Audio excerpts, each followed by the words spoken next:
All right, Pablo, we're talking about this Marvin Bagley III story. Although it's really like the Marvin Bagley story because we got Marvin Bagley III and we got Marvin Bagley Jr. Two Bagleys, right. price of one. Junior being the father, right? So Marvin Bagley signed the big deal with Puma, right? Reportedly the biggest rookie shoe deal since Kevin Durant, which was tricky because the Bagley family had received a significant amount of money from Nike through an AAU program that had been reported on and made people feel a little bit uncomfortable. Now, Matt Norlander of CBS Sports did an interview with Marvin Bagley III, but Marvin Bagley Jr. then came and sat in on the interview, at which point Matt Norlander tried to ask Marvin Bagley Jr. about the shoe deal, and let us reenact that for the people. You be Matt Norlander, I be Marvin Bagley Jr. I love Matt Norlander. All right.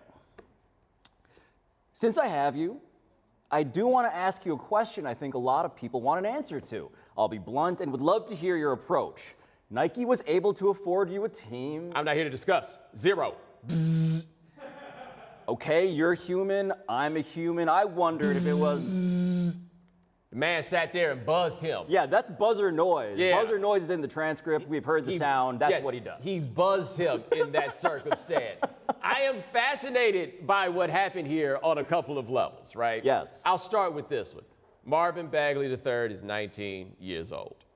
He is now in a grown-up world, but he made the call to be in the grown-up world. So I would think that to do that interview, you should be able to do it without your father, except, you know, they got some stuff going on that has to do with his father. But can his father be doing this if he's not prepared to handle it at least like an adult and say, we have no comment? So the dad was the coach of the AAU team. The dad is clearly a central figure in his life, and far be it from me to divorce a child, a teenager, from the dad. But that all ends when you say, I am now about to be an NBA player. Like, there is a bright line that we can draw quite safely that I think meets the checkboxes of empathy for a family and also treating you as you wish to be treated. Yes. Because this is how it's going to go. Your dad can't come with you to interviews after the draft. But even if he can, man, y'all, this is what it is. You knew what it was when you got into it.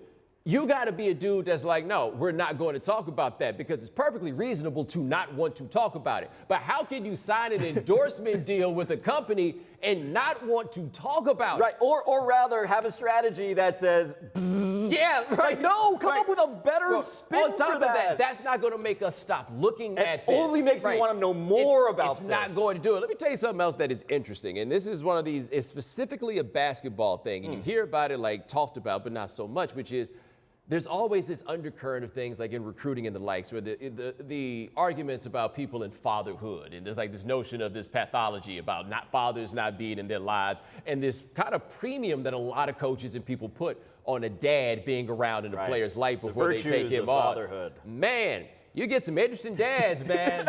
This is the flip side. Yeah, you wind up getting some interesting dads. Like, you take a survey of the dads that Mike Krzyzewski has dealt with over the last 10 years, and it's like, oh, okay, you wanted dads. Like, okay, everybody got dads. But speaking of insufficient daddying, Bomani, there is another exchange where Marvin Bagley III is asked about his favorite artists ever. Yes. So let's do that. Okay, so you like to rap.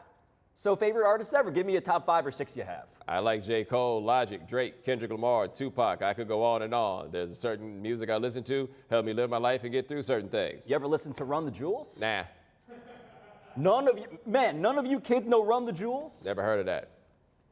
No Run the Jewels. Is that so much to ask? 19 years old.